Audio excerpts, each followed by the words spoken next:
on peut penser peut-être à tort que ça nécessite des compétences techniques particulières pour parler d'énergie.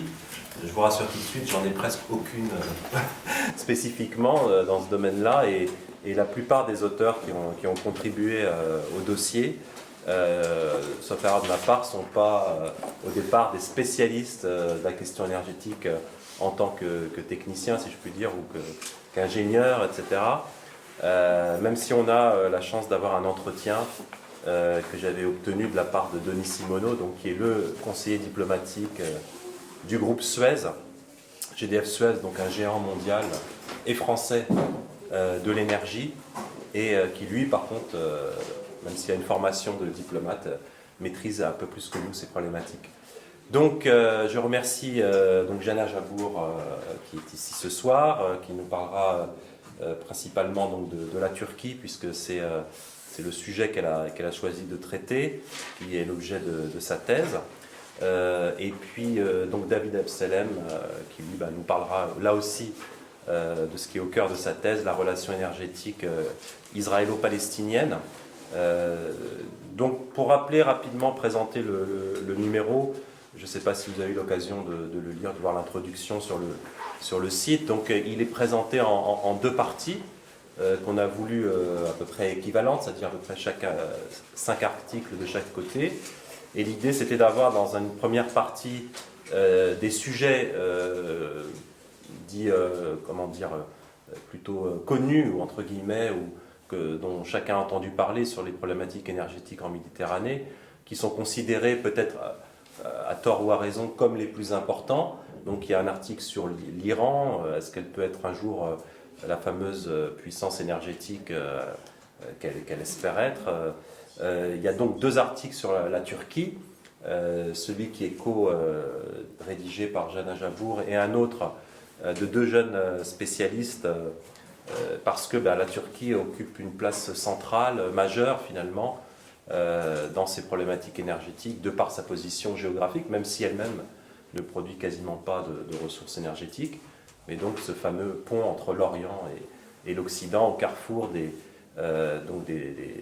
l'énergie qui passe en partie par les oléoducs à proximité ou à travers les gazoducs turcs. Il y a un article donc sur la politique globale énergétique de l'Europe, puisque quand même, c'est quand même au cœur du sujet, et finalement de la coopération méditerranéenne. Donc il y a un expert de ces sujets qui travaille pour l'Union européenne, qui est également enseignant, qui est Samuel Furfari. Donc là, on fait, dans cette première partie, on fait un peu le tour du sujet, si je puis dire, des grands sujets incontournables. Alors il en manque probablement. Dans le même temps, le format de la revue fait qu'on ne peut pas non plus disposer d'une vingtaine d'articles.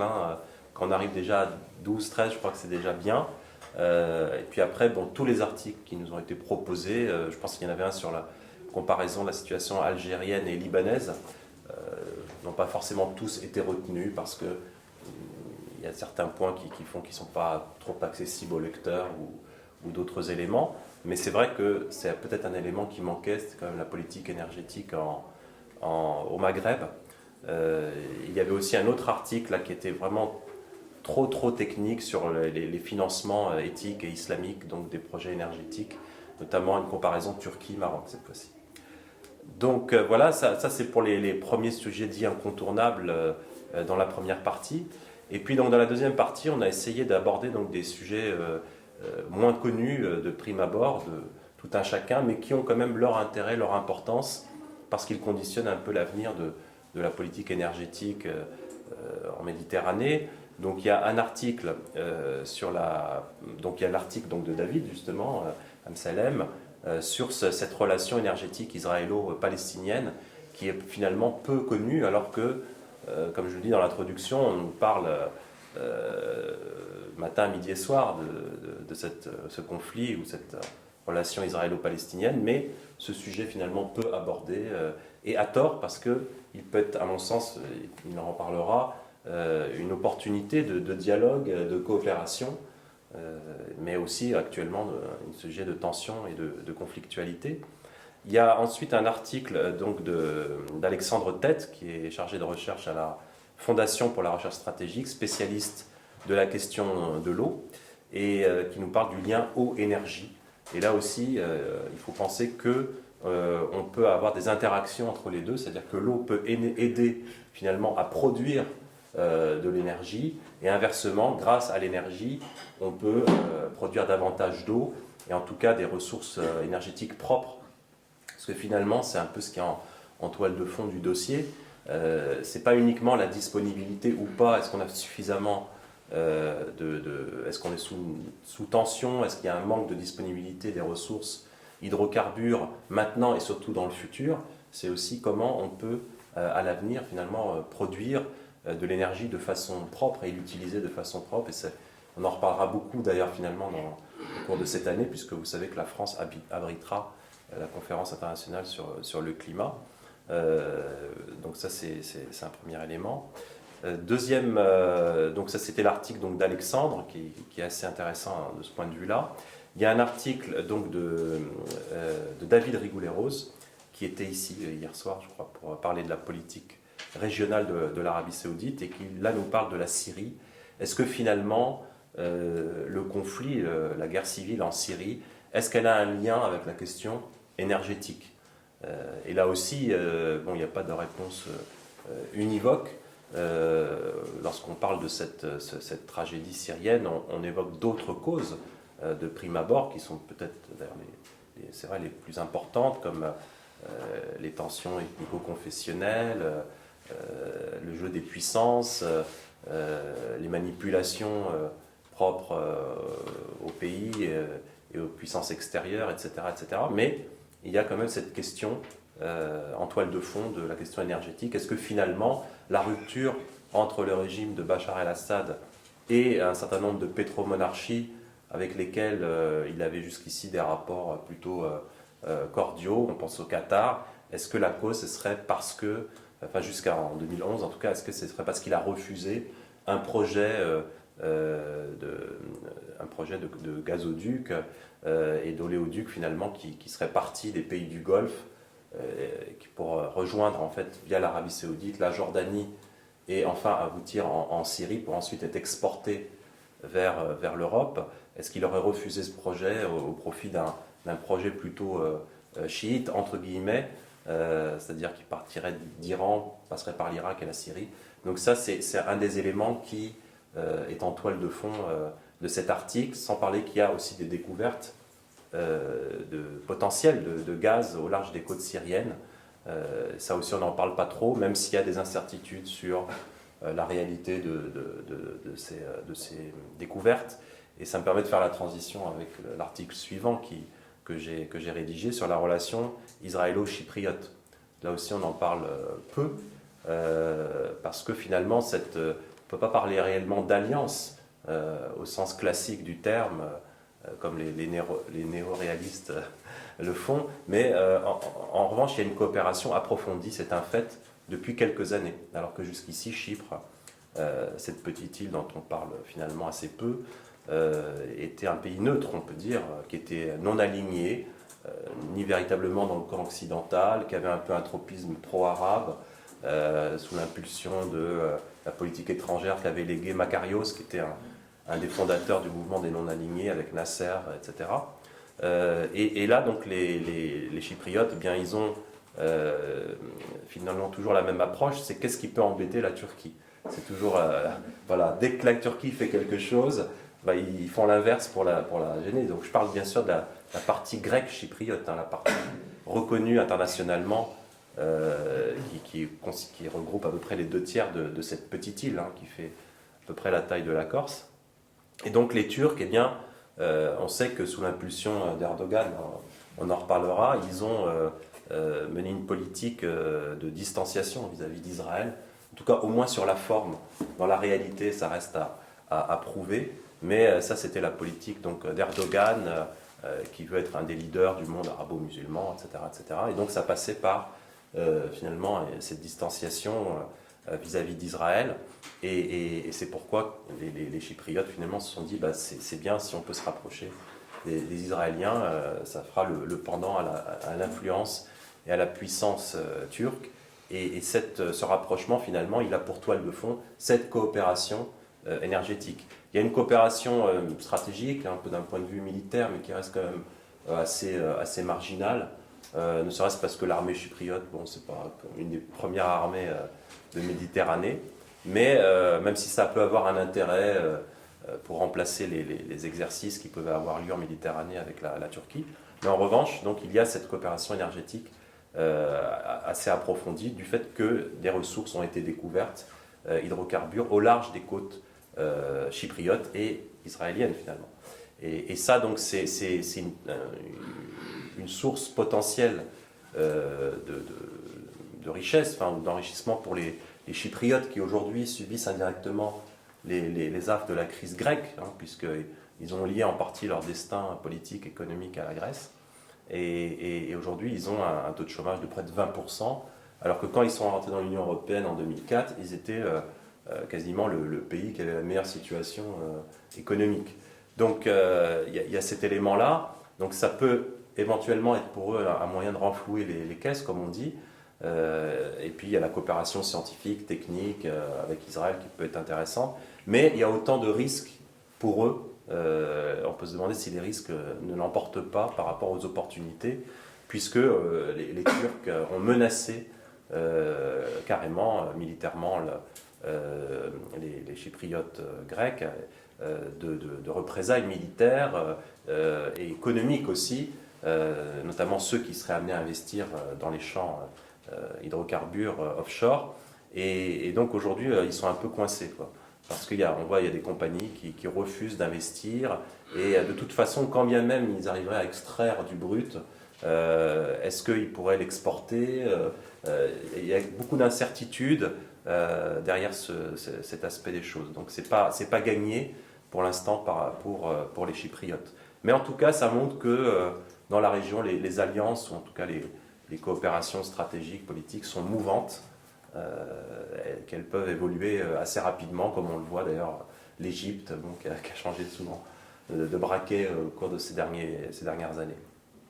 Il y a enfin donc ces articles, donc cette deuxième partie, donc c'est sur ces aspects donc moins finalement connus, mais qui ont une certaine importance. Et la conclusion donc est donc l'entretien que m'a accordé Denis Simoneau. Donc ça permet de voir finalement du point de vue d'un praticien des enjeux internationaux, même si bon, il est très soft dans son discours, il ne peut pas forcément dire tout ce qu'il veut parce qu'il représente un groupe, donc il y a quand même, je dirais pas une censure, mais il y a quand même la direction du groupe qui fait attention à tout ce qui est dit pour ménager toutes les susceptibilités possibles. Mais donc ça permet de montrer que sur certains points, eh bien, il nuance certaines appréciations. Sur d'autres, au contraire, il abonde par rapport à ce qui a pu être évoqué. Donc c'est toujours intéressant, à mon sens, d'avoir ce point de vue d'un praticien, même si au départ il est diplomate de formation, mais pas uniquement d'universitaires, bon, qui voient les choses peut-être un peu dans leur bulle, peut-être avec moins de pratique réelle des choses au quotidien. Donc voilà en gros les grandes lignes de ce dossier.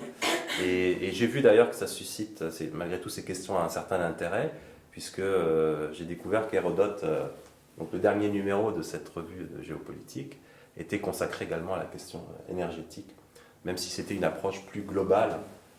Et donc là, on était sur la Méditerranée. Donc une question énergétique bien, qui reste finalement centrale, puisqu'on voit que lorsque le prix baisse, comme c'est le cas donc, depuis quelques mois, eh bien, tout à coup, c'est des perspectives économiques qui paraissent plus intéressantes hein, pour des pays en difficulté. On pense à la France, mais tout ça, c'est fragile. On peut imaginer qu'aussi il y a une remontée brusque à la faveur de nouvelles tensions internationales. Donc, il y a tous ces éléments-là qui font qu'on ne peut jamais véritablement tout miser ou trop espérer finalement des prix de l'énergie, hein, comme l'ont appris à leurs dépens un certain nombre d'États qui n'ont toujours pas finalement diversifié leur production économique, puisqu'ils sont toujours finalement trop dépendants de cette production et d'exportation de ressources hydrocarbures, comme on le voit en Algérie, où aujourd'hui, pour reparler de la question écologique et environnementale, on voit qu'il y a des manifestations de populations qui sont hostiles à l'exploitation du gaz de schiste.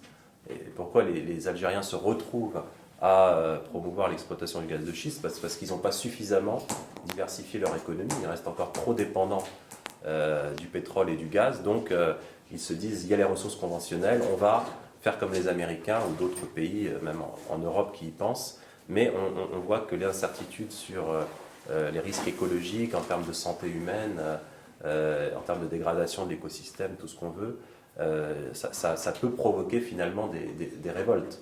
Et c'est à ce moment-là que le pétrole ou le gaz deviennent plus un handicap qu'un atout pour les pays, alors que effectivement ceux qui ont imaginé d'autres alternatives ne sont pas dans la recherche maximaliste de nouvelles ressources, y compris non conventionnelles, comme le schiste. Voilà, donc c'était dans les grandes lignes les présentations du dossier. Donc je ne sais pas, on va peut-être les questions maintenant ou après, et donc je vais peut-être laisser Jana, honneur aux dames, Merci Pierre. voilà, pour présenter un petit peu son papier, peut-être approfondir ce que j'ai dit dans les grandes lignes. Merci beaucoup Pierre. Et surtout, merci à vous d'être là par ce beau temps aujourd'hui.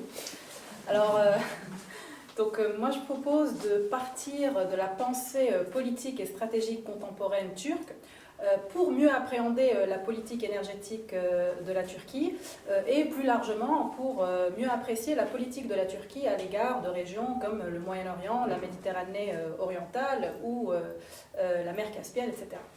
Donc, en fait, la vision ou la pensée stratégique turque a été façonnée par un intellectuel et un prof d'université qui, en 2009, a été nommé ministre des Affaires étrangères de la Turquie et qui est actuellement le Premier ministre de ce pays, à savoir Ahmet Davutoğlu. Et en fait, en 2001 déjà, Ahmet Davutoğlu avait publié un livre qui fait 1000 pages quand même, et qui s'intitule « Profondeur stratégique, la position de la Turquie sur la scène internationale ». Alors malheureusement, ce livre est mal connu aujourd'hui en Europe et en Occident, tout simplement parce qu'il n'a été traduit qu'en arabe, en albanais et en grec. Donc à ce jour, on n'a aucune traduction en français ou en anglais. Alors quel est l'argument principal développé par Davutoğlu dans ce livre ? Eh bien, tout simplement, il nous dit que l'objectif principal, l'objectif ultime de la Turquie au XXIe siècle devrait être d'accéder au rang de puissance mondiale, de puissance globale, et de jouer le rôle d'acteur central sur la scène internationale.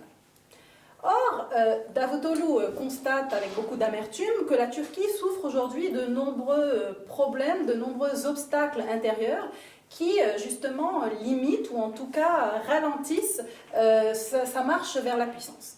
Et un de ces problèmes ou de ces obstacles majeurs, c'est la dépendance énergétique de la Turquie. Très clairement, aujourd'hui, la Turquie est un pays pauvre en hydrocarbures, mais en même temps, c'est une économie émergente qui connaît une croissance exponentielle de sa demande, de sa consommation d'énergie, d'hydrocarbures, donc une croissance d'à peu près 6 à 7% par an, ce qui la place quand même parmi les pays de l'OCDE qui voient la croissance, la croissance la plus accélérée de leur demande et de leur consommation d'hydrocarbures. Donc clairement, cela place la Turquie dans une situation de très grave dépendance énergétique à l'égard de ses principaux fournisseurs, à savoir la Russie et l'Iran. Il faut savoir quand même que la Turquie importe plus de 90% de sa consommation d'hydrocarbures. Et donc justement, pour surmonter ce problème, pour pallier à cet obstacle, pour si vous voulez, faciliter aussi la marche vers la puissance de la Turquie, eh bien Davutoğlu propose de faire deux choses. Il dit, d'une part, il faut absolument assurer la sécurité énergétique de la Turquie, c'est-à-dire qu'il faut assurer un flux continu d'hydrocarbures, de gaz et de pétrole en Turquie. Comment ? Eh bien tout simplement en nouant des relations très étroites, très solides, avec tous les pays et toutes les régions qui sont riches en hydrocarbures, donc le Moyen-Orient, les les pays de la mer Caspienne, les pays aujourd'hui de la Méditerranée orientale, etc. Sachant quand même que la Turquie aujourd'hui est frontalière d'à peu près 70% des ressources mondiales d'hydrocarbures.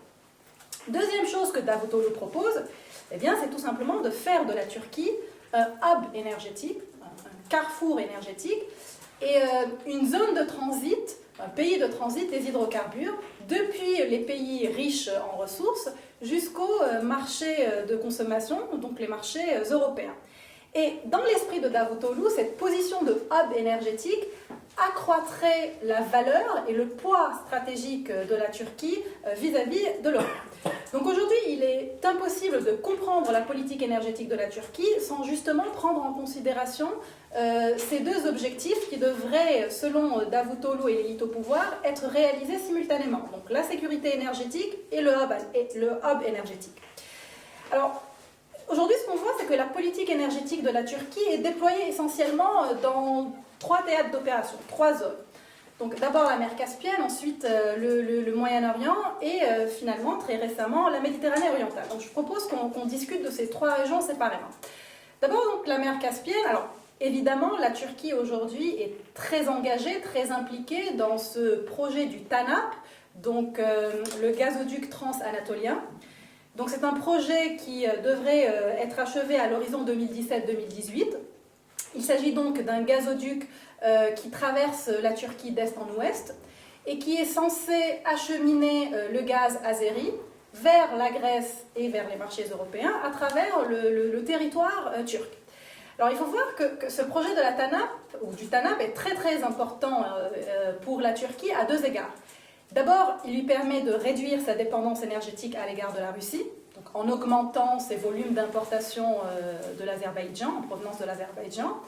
Et d'autre part, plus important encore, ce projet de TANAP permet à la Turquie d'accroître sa valeur énergétique aux yeux de l'Europe.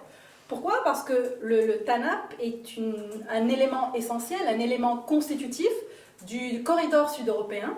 Donc le corridor sud-européen qui est un projet initié par l'Union européenne censé assurer sa sécurité énergétique. Donc il est composé essentiellement de 3 éléments. Donc le TANAP sur le sol turc, le gazoduc du Sud-Caucase, donc qui lie l'Azerbaïdjan et la Géorgie, et à l'ouest le TAP, donc le gazoduc transadriatique, qui lie la Turquie à la Grèce et donc permet d'acheminer le gaz ensuite vers l'Europe occidentale.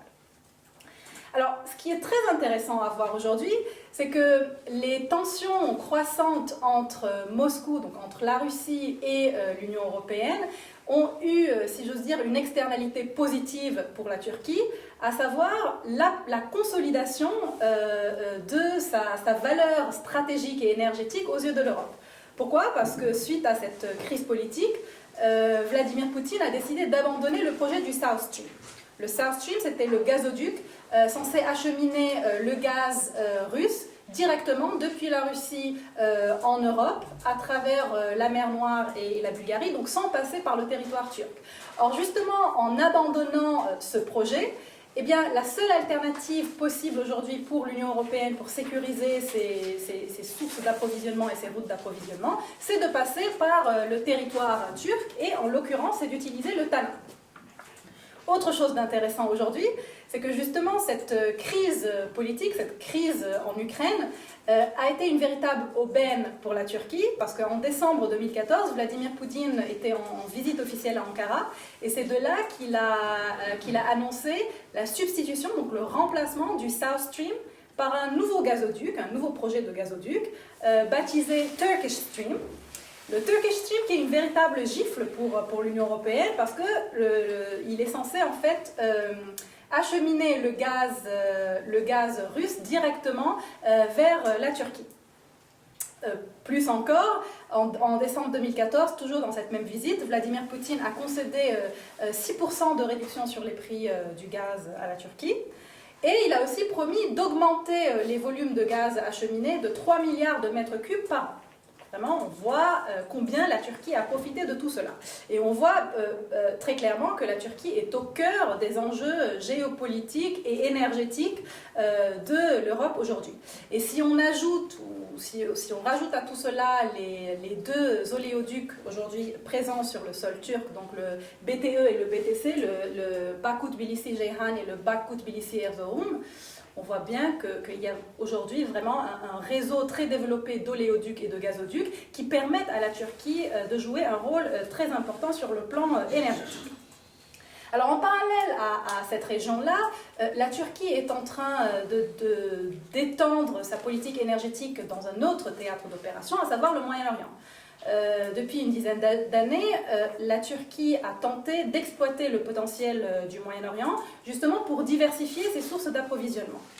Et donc à partir de 2002, donc la date d'arrivée au pouvoir du parti AKP, le Parti de la Justice et du Développement, on voit le déploiement d'une politique dite de zéro problème avec les voisins arabes. Zéro problème, donc solder toutes les disputes bilatérales avec les voisins arabes.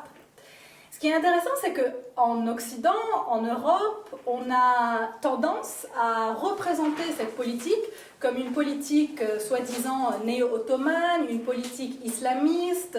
Erdogan est en train de reconstruire le califat, l'empire au Moyen-Orient, etc.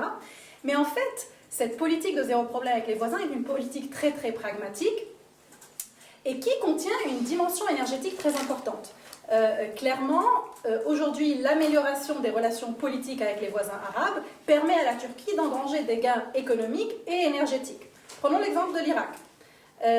L'amélioration des relations avec le gouvernement de Nouri el-Maliki a permis justement à la Turquie d'obtenir des concessions, d'obtenir des contrats pour l'exploitation du pétrole irakien, notamment de champs situés dans le sud de l'Irak.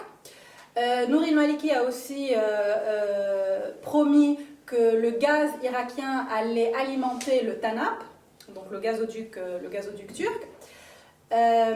Autre chose, le rapprochement entre Ankara et Erbil, donc le gouvernement régional du Kurdistan, a lui aussi permis à la Turquie de profiter économiquement et sur le plan énergétique. En 2014, un nouvel oléoduc a été construit qui lie directement l'Irak du Nord, donc le gouvernement régional du Kurdistan, à la Turquie, et donc qui permet de ne pas passer ou de contourner le gouvernement central irakien. Et ce qui est intéressant, c'est qu'en juin 2014 ont eu lieu les premières livraisons de pétrole, donc directement du nord de l'Irak vers la Turquie. Et en plus, Masoud Barzani, donc président du gouvernement régional du Kurdistan, a promis d'envoyer ou d'acheminer vers la Turquie 150 000 barils de pétrole par jour, ce qui est quand même énorme. Il faut voir que cette stratégie de rapprochement à l'égard du GRK est très très payante. Primo parce que Masoud Barzani paye à la Turquie $1 pour chaque baril de pétrole qui transite sur son territoire à destination des marchés européens.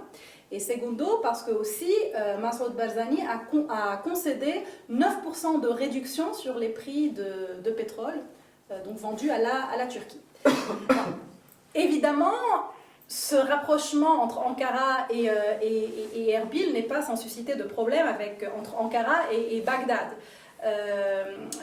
On se rappelle que l'année dernière, donc en juin 2014, quand les premières livraisons de pétrole ont eu lieu entre Erbil et Ankara, eh bien, le gouvernement central de Nouri el-Maliki a été très en colère.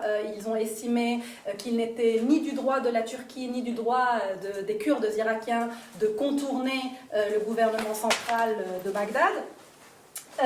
Très intéressant aussi, c'est que dans les années 2012-2013, à chaque fois qu'il y avait une réunion officielle entre les ministres turcs de l'énergie et les ministres kurdes irakiens, eh bien, le gouvernement de Nouri el-Maliki tentait de perturber ces réunions. Par exemple, une fois, on a empêché l'avion turc qui emmenait le ministre turc à Erbil, on l'a empêché d'atterrir à l'aéroport d'Erbil.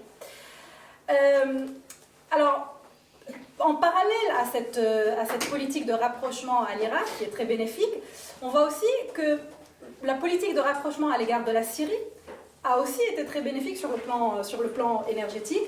Donc, en clair, en 2008, par exemple, au moment où Recep Tayyip Erdogan et Bachar al-Assad connaissaient une véritable lune de miel, eh bien, Erdogan avait demandé à Bachar al-Assad un prolongement ou une extension du Arab Gas Pipeline, donc du gazoduc arabe, qui en fait est présent en Égypte, en Syrie et en Jordanie.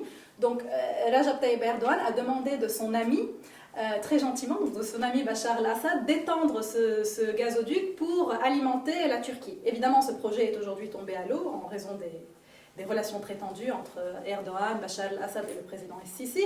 Mais bon, voilà, c'est un exemple concret où on voit que quand on développe les relations politiques, on veut en fait utiliser cela comme tremplin pour satisfaire nos besoins énergétiques. Pareil, aujourd'hui, les relations développées avec la Libye, avec le Qatar, avec l'Arabie Saoudite sont aussi très bénéfiques sur le plan énergétique. Aujourd'hui, la Turquie est en train d'exporter des produits manufacturiers vers ces pays, donc rentiers, en échange de quoi elle importe des hydrocarbures. Et ceci lui permet aussi un peu de réduire son fardeau énergétique, parce que les exportations compensent plus ou moins les importations d'hydrocarbures. L'Iran, aujourd'hui, il est impossible de comprendre la politique, les relations entre l'Iran et la Turquie sans prendre en considération la dimension énergétique. Et je trouve qu'il y a un terme en anglais qui est très adéquat pour caractériser les relations entre Téhéran et Ankara, c'est le terme de frenemy. Frenemy, c'est la contraction entre friend et enemy, donc amis et ennemis, et qui veut dire que les deux pays ne sont ni amis ni ennemis. Et justement, Ankara et Téhéran aujourd'hui sont des ennemis, mais ils sont obligés d'être des amis, tout simplement en raison de leur lien énergétique très très étroit. Donc voilà en ce qui concerne un peu le Moyen-Orient. Alors, chose très intéressante, pour revenir à ce fameux livre de Davutoglu, dans le livre, il dit très clairement, je cite, il dit « Il faut développer les relations avec le Moyen-Orient parce que le Moyen-Orient est la clé des équilibres géoéconomiques et énergétiques mondiaux. » Donc on voit là une vision très instrumentale du Moyen-Orient. On veut l'utiliser pour justement satisfaire nos besoins énergétiques et accéder à long terme au rang de puissance mondiale, d'acteurs centraux, etc. Alors en parallèle à tout ça, troisième théâtre d'opération, c'est aujourd'hui la Méditerranée orientale.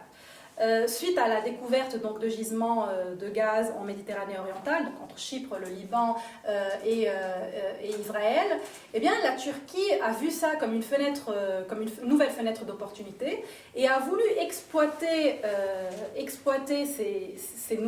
cette nouvelle donne énergétique à deux égards. D'abord, elle voulait en fait utiliser Chypre du Nord, donc la République de Chypre du Nord, pour acquérir un droit d'exploration donc des gisements gaziers. Et d'autre part, elle voulait aussi utiliser cette nouvelle donne énergétique pour se poser en pays de transit de ces nouvelles ressources de gaz vers l'Europe.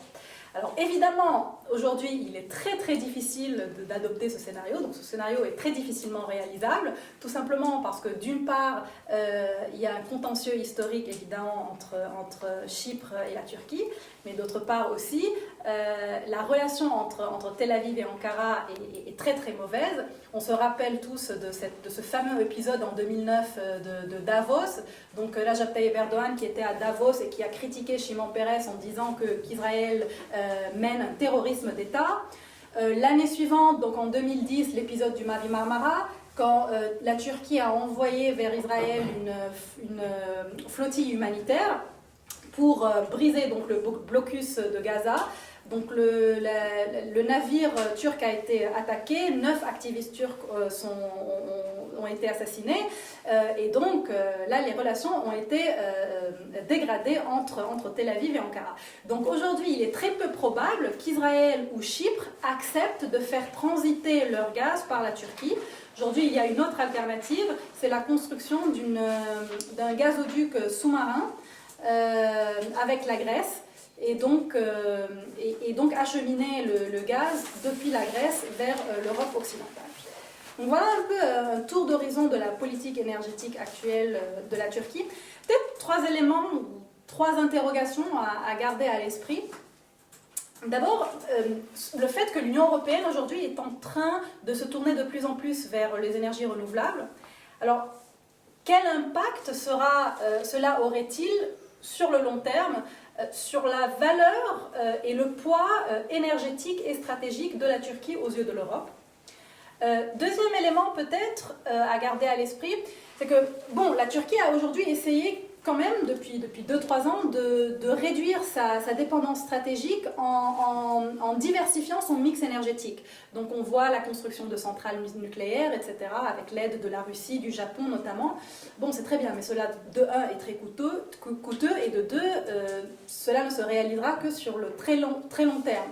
Donc quelles sont les autres options, les autres alternatives disponibles aujourd'hui pour la Turquie pour justement réduire sa dépendance énergétique?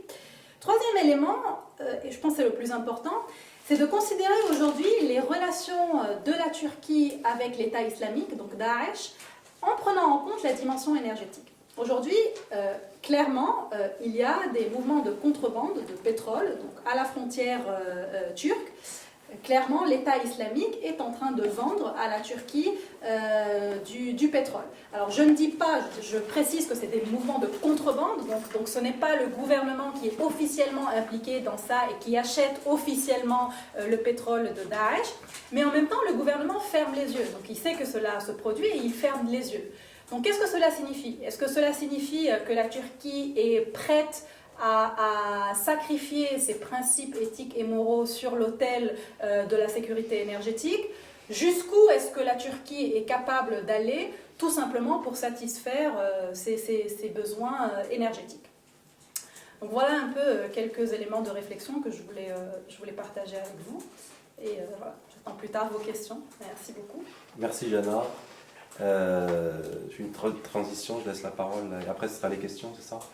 Alors, je vais juste apporter 2-3 petites remarques complémentaires.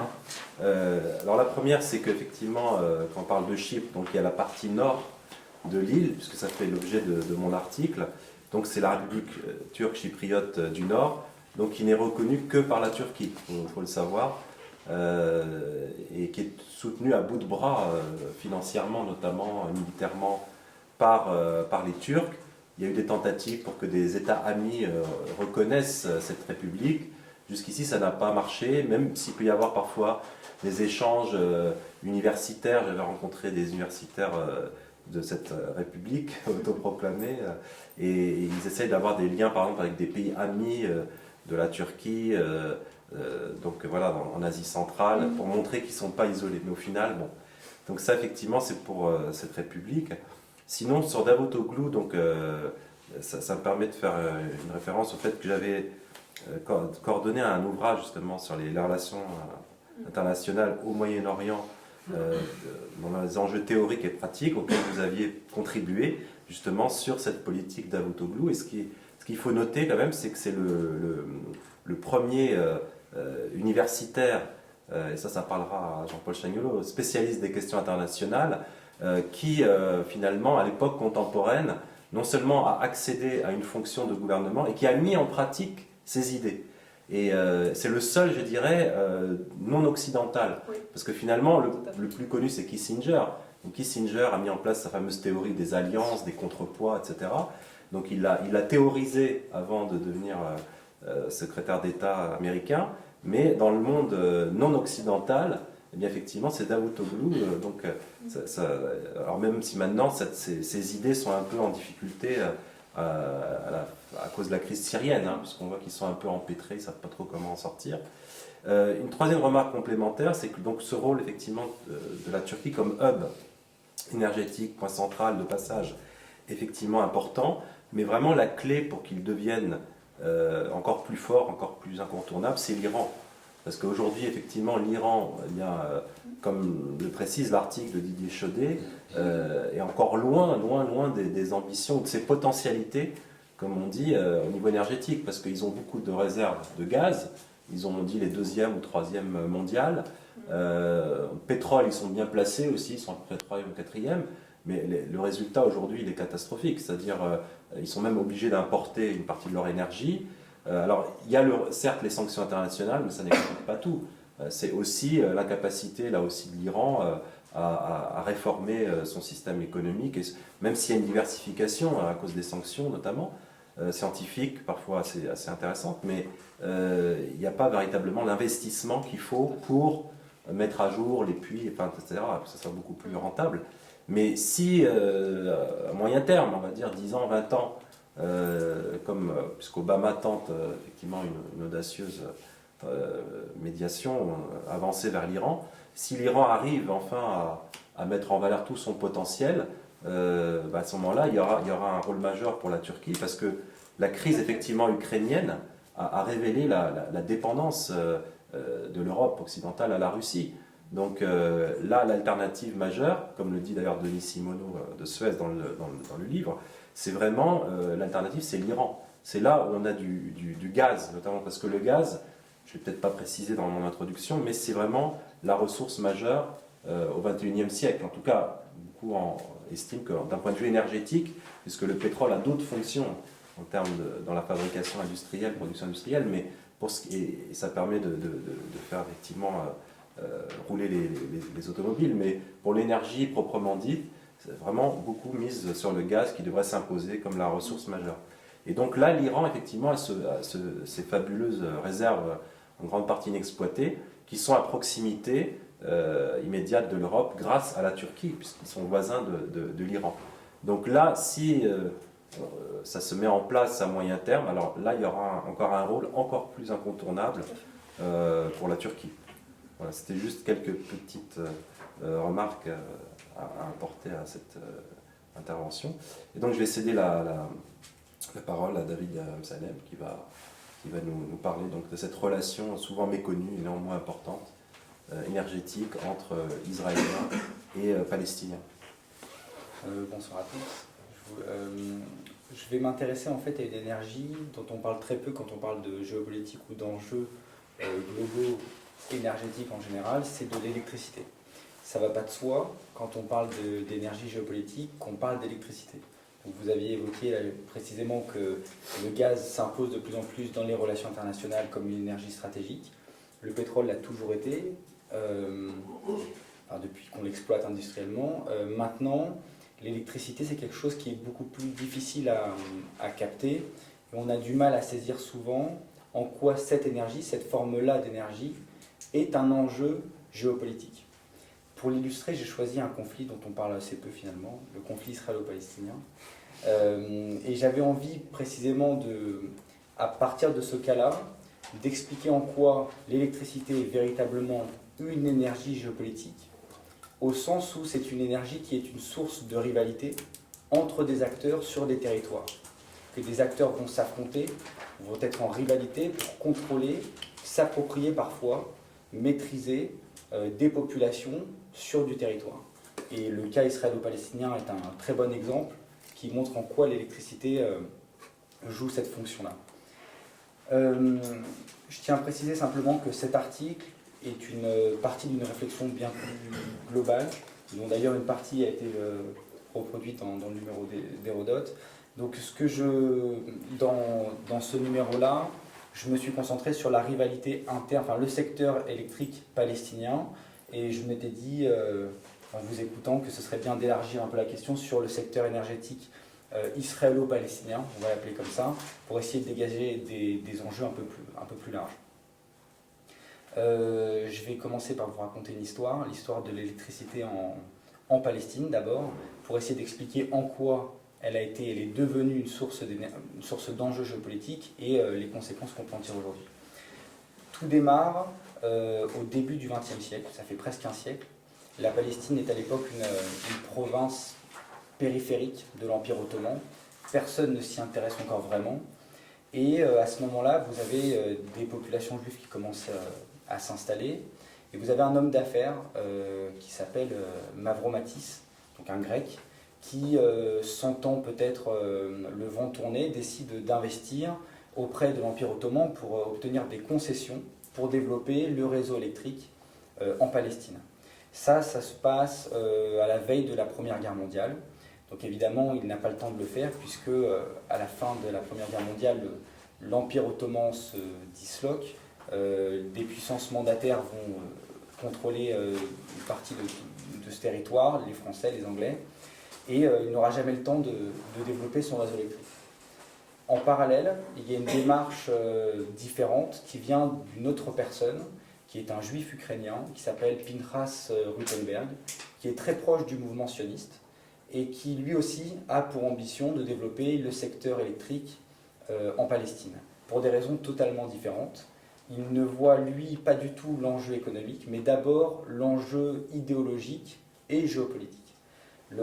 Pour lui et d'autres leaders du mouvement sioniste dont il est proche, l'électricité est centrale pour aboutir à la construction d'un État-nation sur la Palestine pour le peuple juif. Il va mobiliser d'énormes ressources financières, politiques.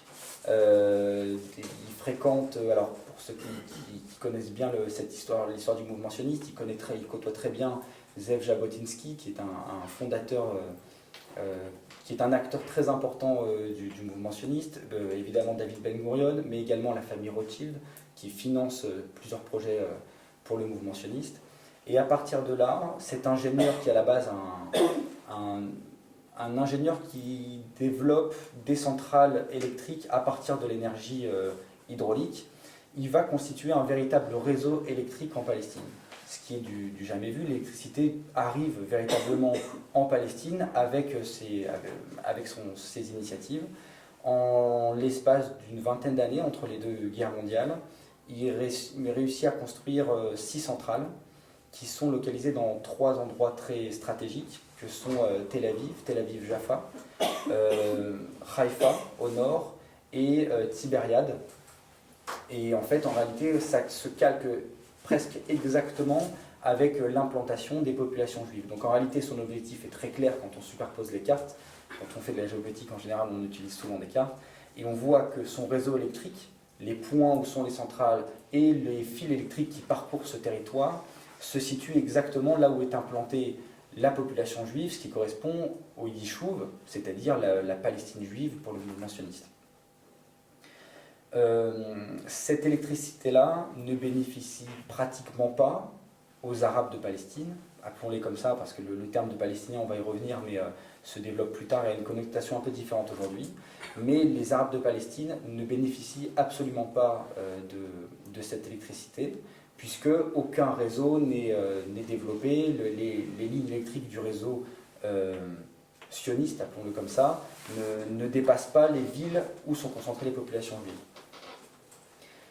Là où ça devient intéressant, c'est que à la suite de la première guerre israélo-arabe, donc 1948-1949, les Palestiniens vont commencer, les Arabes de Palestine qui deviendront les Palestiniens d'aujourd'hui, vont commencer à se familiariser avec l'électricité parce que les territoires qu'ils occupent, qu'ils habitent, à savoir la Cisjordanie actuelle et la bande de Gaza, vont être occupés et administrés par la Jordanie et l'Égypte qui vont commencer à développer le réseau électrique dans ce territoire.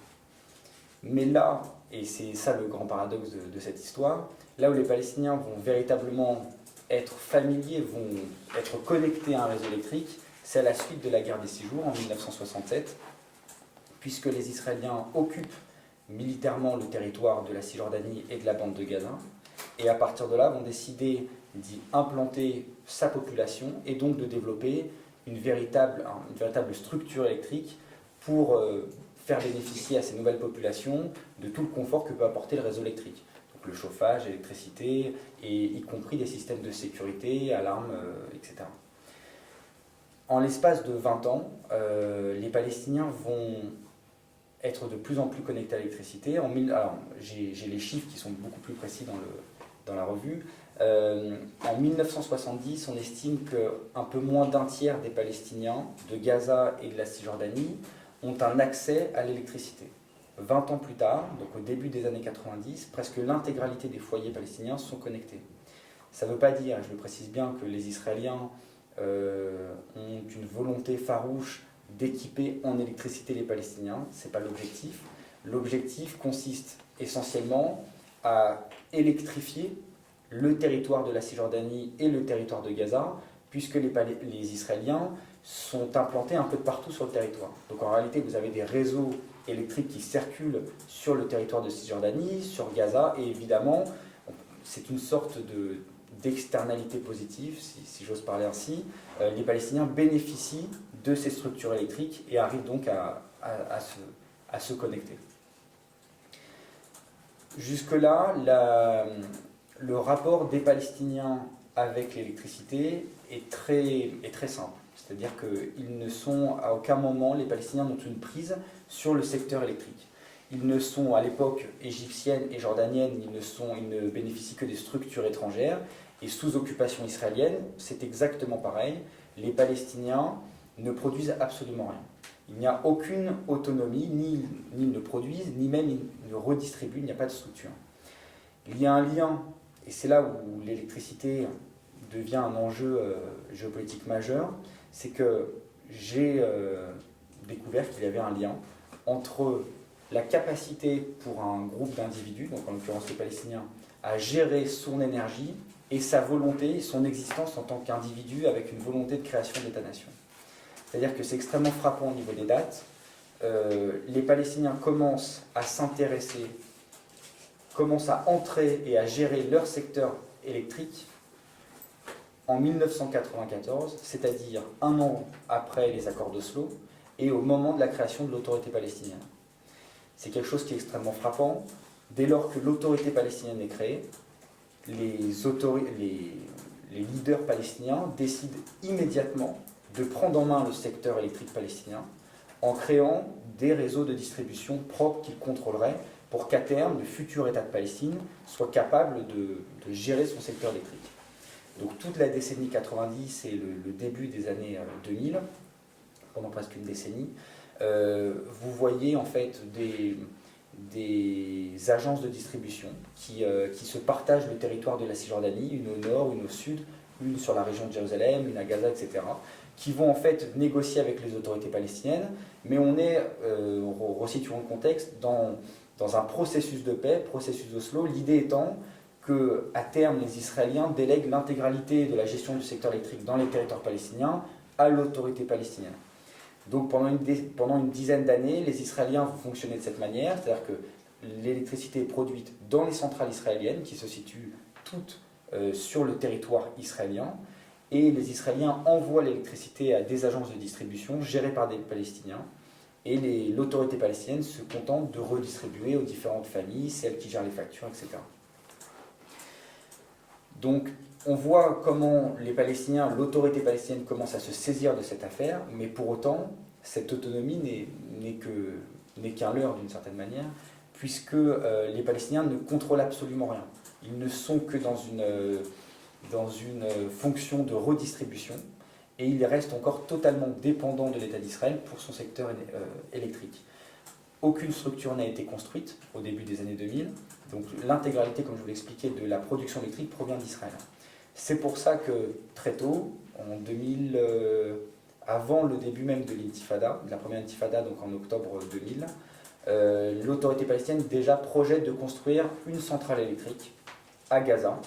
Elle a été retardée évidemment avec le déclenchement de l'intifada, mais elle voit le jour en 2004-2005. Elle commence à produire de l'électricité et à partir de là, les Palestiniens commencent à produire de l'électricité. Donc c'est quelque chose qui se fait vraiment très rapidement. Pour vous resituer la chose, avant 1994, les Palestiniens ne gèrent absolument rien. 10 ans plus tard, ils sont capables de redistribuer, ils ont mis en place des structures pour, et ils commencent à développer un réseau pour essayer de produire son électricité. Finalement, donc ça c'était en 2006, je passe sur cette période, sur la période 2006 jusqu'à aujourd'hui, pour vous parler de la situation actuelle. Aujourd'hui, les Palestiniens n'ont pas réussi à devenir indépendants d'un point de vue énergétique. C'est-à-dire que la situation n'a pas évolué depuis 2004, elle s'est même précarisée, puisque la centrale a été détruite par les Israéliens une première fois en 2006, et une seconde fois très récemment pendant la dernière opération à Gaza des Israéliens, donc à l'été 2014. Les Israéliens l'ont détruite pour des raisons dont on va parler. Et finalement, les Palestiniens restent encore actuellement très largement dépendants de la production israélienne pour subvenir à leurs besoins électriques. Les chiffres, alors je les ai en tête, si on fait le total entre les Palestiniens de Cisjordanie et les Palestiniens de Gaza, vous avez 2/3 de l'électricité qui est fournie, importée d'Israël, environ 10% qui est importé de l'Égypte et de la Jordanie, et le reste est produit, donc c'est à peu près 20-25%, qui est fourni par la centrale électrique de Gaza, qui fonctionne toujours actuellement, elle a été réparée depuis. Mais même ça, on pourrait, ça dépend de la manière dont vous voyez les choses, vous pouvez dire, bon, bah, c'est déjà pas mal, ils arrivent à produire et être autonomes sur 25% de leurs besoins. Mais même ça, ce n'est pas vrai, puisque pour produire de l'électricité, la centrale a besoin de carburant, et le carburant est importé par des points de passage, parce que comme vous le savez sans doute, le Gaza depuis 2007 est sous blocus, et donc a besoin de l'autorisation des Israéliens pour importer son carburant. Donc en réalité, si vous regardez les choses très clairement, les Palestiniens sont dépendants presque à 100% de leurs importations, soit d'électricité, soit de carburant pour produire leur propre électricité, d'acteurs étrangers. Cette situation va générer des rivalités, va être exploitée dans un rapport de force très géopolitique. Et c'est ce dont j'aimerais vous parler maintenant, pour vous expliquer en quoi justement précisément l'électricité est un enjeu géopolitique. Cette dépendance palestinienne, qui est la toile de fond de ce dont on parle, va être exploitée par plusieurs acteurs, et parfois même des acteurs dont on ne s'attend pas. D'abord, on va raisonner en termes d'échelle géographique. Vous avez d'abord les acteurs étrangers. L'Union européenne. L'Union européenne a très longtemps financé le carburant de l'autorité palestinienne pour que précisément l'autorité palestinienne produise son électricité. Lorsque le Hamas arrive à Gaza, à la suite d'élections en 2006, l'Union européenne va contester les résultats et va boycotter le gouvernement du Hamas. À partir de là, la première mesure de rétorsion de l'Union européenne va consister à arrêter le financement du carburant. Donc c'est la première fois que les Palestiniens que l'Union européenne, qui est un acteur étranger, va instrumentaliser l'énergie, le secteur électrique palestinien, pour contraindre des Palestiniens. Ils vont le refaire un peu plus tard, c'est-à-dire que systématiquement ils l'ont fait en 2007, ils l'ont fait en 2006, en 2007, en 2008, et à chaque fois, en réalité, la crise humanitaire qui est la conséquence de l'arrêt de l'approvisionnement en électricité de la bande de Gaza, va freiner l'Union européenne qui va décider de reprendre son approvisionnement. L'acteur évident qui va aussi exploiter cette dépendance électrique des Palestiniens, ça va être l'État d'Israël. Il va le faire de plusieurs manières parce que c'est lui en réalité qui détient absolument toutes les clés de l'approvisionnement électrique des Palestiniens. Il va le faire d'abord de manière politique. On l'a vu lorsque Mahmoud Abbas en 2011 a été à l'ONU pour demander la création d'un État palestinien. Les autorités israéliennes étaient très contre, ils ont fait d'ailleurs une très grosse action de lobbying auprès de l'administration américaine et d'Obama pour empêcher et pour que Obama mette son veto à l'initiative palestinienne. Et dans les discussions, les autorités israéliennes ont expliqué que si jamais cette résolution palestinienne devait aboutir, alors les Israéliens réenvisageraient la manière dont ils allaient distribuer leur électricité. Donc, concrètement, si vous allez au bout, nous on peut vous couper le courant. Donc là c'est la manière politique. Il y a une manière qui est un peu plus subtile, un peu plus géopolitique au sens brut du terme, c'est l'instrumentalisation du secteur électrique dans des opérations militaires. Je vous l'expliquais,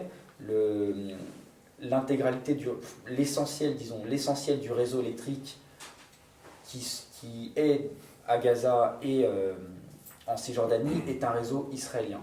Il est très facile pour les Israéliens, en appuyant sur, je simplifie à l'extrême, mais pour que vous compreniez bien, à partir d'une centrale de Tel Aviv, on appuie sur un bouton et on arrête d'envoyer de l'électricité dans certains territoires palestiniens.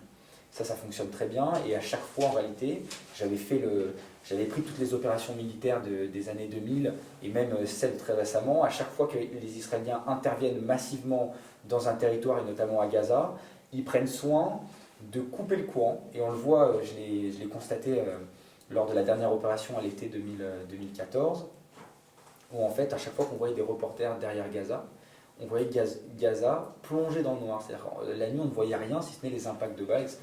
Et c'était très surprenant, parce que vous avez quand même 1 million de personnes qui résident. Et en réalité, ce qu'il faut comprendre, c'est que que les Israéliens ont la capacité, depuis leur centrale électrique, de couper le courant très simplement. Et lorsqu'ils peuvent... Alors, certains territoires de Gaza restent irrigués en électricité grâce à la centrale. C'est ce qui, à mon sens, a justifié, mais je peux me tromper, c'est une hypothèse de travail encore, c'est ce qui a justifié le bombardement par l'armée de l'air à l'été 2014 de la centrale électrique de Nuseirat à Gaza. C'est-à-dire que les Israéliens, conscients de leur rapport de force extrêmement favorable dans le secteur énergétique avec les Palestiniens, ont décidé de l'accroître et de couper la seule capacité de production des Palestiniens pour justement profiter au maximum et couper les Palestiniens de Gaza notamment de leur production électrique. Vous le voyez également, alors ça on l'a constaté aussi très tôt au début des années 2000, pendant certaines grandes opérations, l'opération Rempart notamment, en 2002, lorsque l'armée israélienne rentre et investit plusieurs villes sous zone A en Cisjordanie, c'est-à-dire des zones contrôlées exclusivement par les Palestiniens, donc les forces de police, la sécurité, tout ça est géré par les Palestiniens. L'opération Rempart au début des années 2000, menée par l'armée israélienne, a consisté à rentrer dans ces zones pour essayer de déloger au maximum ce qu'ils estimaient des activités terroristes, etc. Et à chaque fois, en fait, les opérations démarraient, enfin très souvent elles démarraient la nuit, pour des raisons évidentes. Les soldats israéliens se sont équipés de lunettes à infrarouge qui leur donnent un avantage tactique sur le terrain, ce que n'ont pas forcément les Palestiniens, même en termes de communication, etc. Donc en réalité, les Israéliens sont bien conscients du rapport de force qu'ils disposent des Palestiniens dans le secteur électrique, et ils n'hésitent pas, et d'un point de vue très cynique, ils ont raison, enfin ils auraient tort de ne pas le faire d'un point de vue extrêmement cynique, en termes de rivalité, ils n'hésitent pas à instrumentaliser ce rapport de force dans un objectif politique et militaire. Ça, ce sont pour les acteurs étrangers. On pourrait y revenir, il y a encore d'autres choses. Mais il y a quelque chose qui est un peu plus surprenant quand on descend au niveau de... Et c'est ce dont je traite dans cette partie-là, dans cet article-là, c'est l'instrumentalisation au sein de la société palestinienne du secteur électrique dans une rivalité entre acteurs palestiniens. Et ça, c'est quelque chose dont on peut douter au départ, mais en fait, vous avez des rivalités extrêmement fortes au sein de la société palestinienne. D'abord à un niveau un peu plus large entre le Fatah et le Hamas, donc concrètement d'un point de vue géographique entre la Cisjordanie et l'autorité palestinienne d'un côté et le Hamas et Gaza.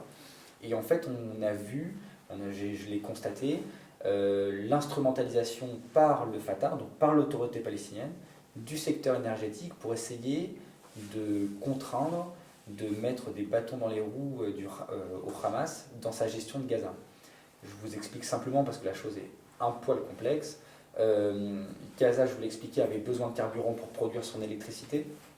Ce carburant, comme personne ne veut traiter avec le Hamas parce qu'il est, pour l'Union européenne notamment, une organisation terroriste, c'est l'Union européenne qui envoie le carburant à l'autorité palestinienne, qui ensuite le redistribue au Hamas, qui ensuite l'envoie dans sa centrale électrique pour produire son électricité.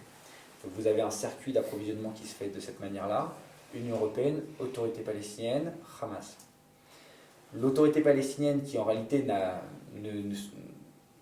pour vocation que de redistribuer, va finalement se retrouver en position de force. Et dès lors qu'en 2006, le Hamas prend le pouvoir et qu'il y a une rivalité interne entre Fatah et Hamas, l'autorité palestinienne va estimer que puisqu'il ne contrôle plus la bande de Gaza, alors que le Hamas se débrouille et s'occupe de la bande de Gaza sans l'aide de l'autorité palestinienne. Donc en réalité, vous avez, dès 2006, ça démarre, l'autorité palestinienne qui refuse de distribuer, d'envoyer, de payer le carburant pour Gaza. Et là, vous avez des pannes de courant très importantes, avec des coupures de 12 ou 14 heures, ce qui peut être extrêmement contraignant dans des hôpitaux ou même pour des communautés diverses. Et à partir de là, vous avez un conflit qui prend des proportions beaucoup plus grandes qu'elles ne sont. C'est-à-dire que vous avez une rivalité entre un acteur palestinien et un autre, et évidemment, ça fait mauvaise presse. Donc très vite, l'ennemi désigné, à la fin, tout le monde se renvoie la balle, si vous voulez. Vous avez le Hamas qui accuse l'autorité palestinienne de ne pas alimenter la population palestinienne, ce qui est très grave du point de vue de la société palestinienne. Et vous avez l'autorité palestinienne qui dit mais de toute manière ce n'est pas nous qui décidons, c'est l'Union européenne et c'est Israël. Donc en fait tout le monde se renvoie un peu la balle, mais à la base vous avez vraiment cette rivalité, cette volonté politique de contraindre le Hamas de la part de l'autorité palestinienne. Et vous avez un niveau qui est encore plus local, une rivalité interne où l'énergie électrique est au cœur du conflit entre l'autorité palestinienne, donc cette fois on se situe uniquement en Cisjordanie, entre l'autorité palestinienne et les différentes municipalités au sein de la Cisjordanie. Et là ça devient intéressant parce que la gestion du territoire se fait, alors sans rentrer dans le détail, vous avez en principe dans la gestion du territoire de la Cisjordanie, vous avez l'autorité palestinienne, vous avez ensuite des grandes régions et ensuite vous avez des municipalités. Sauf que, historiquement, les municipalités sont beaucoup plus vieilles. Il y a certaines municipalités qui ont parfois plusieurs décennies, alors que l'autorité palestinienne qui prétend à contrôler tout le territoire n'existe que depuis 1994. Donc depuis des décennies, vous avez des grandes municipalités qui sont bien implantées localement, qui s'occupent de redistribuer notamment l'électricité, et il s'avère que l'électricité parfois représente une part non négligeable du budget de ces municipalités dans le service de redistribution. Donc vous avez un conflit extrêmement local, donc là on rentre vraiment dans quelque chose d'un conflit politique local intra-palestinien, où vous avez des municipalités qui refusent, qui rentrent en conflit avec l'autorité palestinienne en Cisjordanie, parce que ces municipalités refusent de déléguer le pouvoir de redistribution à l'autorité palestinienne. La forme de ce conflit est assez intéressante, c'est que les municipalités achètent l'électricité à l'État d'Israël et en réalité, ils ne remboursent pas l'État d'Israël. C'est-à-dire qu'ils font une commande à l'État d'Israël et ils ne le payent pas. L'autorité palestinienne se retrouve avec une dette mirifique et explique qu'en réalité, que ce sont les municipalités qui doivent payer.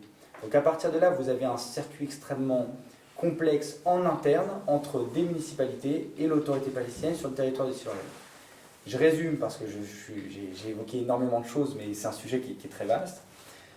Vous avez une dépendance électrique palestinienne et une instrumentalisation qui est source d'une instrumentalisation géopolitique par des acteurs aussi bien étrangers, donc au niveau de l'Union européenne, au niveau de l'État d'Israël, au niveau du Hamas et du Fatah, et également à un niveau très local entre des municipalités et l'autorité palestinienne. Donc j'espère avoir évoqué rapidement et vous avoir expliqué en quoi l'électricité sur le territoire palestinien et israélo-palestinien était un enjeu géopolitique. J'aimerais terminer par une note un peu positive malgré tout. C'est que ce n'est pas seulement source de conflit. L'électricité peut aussi être une source de coopération, de collaboration entre Israéliens et Palestiniens. Vous avez au début des années 2000 un gisement de gaz qui a été découvert au large des côtes palestiniennes. D'ailleurs, c'est le premier gisement de gaz qui a été découvert en Méditerranée orientale. On l'oublie souvent, c'est pas le plus gros. Les Israéliens ont découvert des choses beaucoup plus grosses et les Chypriotes aussi, Aphrodite notamment. Mais le premier gisement de gaz hors Égypte, évidemment, qui a été découvert en Méditerranée orientale, c'est un petit gisement au large de Gaza, mais enfin petit gisement à l'échelle mondiale, mais quelque chose d'assez énorme à l'échelle des Palestiniens. Et depuis 2004, date à laquelle il a été découvert, ce gisement est totalement laissé à l'abandon. Donc c'est le grand paradoxe de cette histoire. Les Palestiniens qui sont en dépendance énergétique totale disposent d'une source d'énergie gigantesque à leur échelle pour être autonomes et produire pratiquement l'intégralité de leur électricité sans dépendre de personne. Sauf que pour des raisons politiques, des questions juridiques, sans entrer dans le détail, ce gisement n'est pas exploité, et une des pistes de collaboration qui évoque régulièrement notamment les autorités israéliennes et l'autorité palestinienne, c'est l'exploitation de ce gisement pour essayer de rendre un peu moins dépendants, les Palestiniens avec l'électricité. Si les Israéliens font ça, on n'est pas dans du bon sentiment, on est dans une logique purement pragmatique. Les Israéliens ont bien compris que la dépendance électrique des Palestiniens leur apportait un avantage tactique, politique, comme je vous l'ai expliqué rapidement, mais aussi des inconvénients. Et si je terminerai là-dessus, le Hamas, en tout cas, l'a très bien compris. Il essaye de retourner cette dépendance à son avantage d'une manière très, très cynique, mais c'est son droit le plus absolu.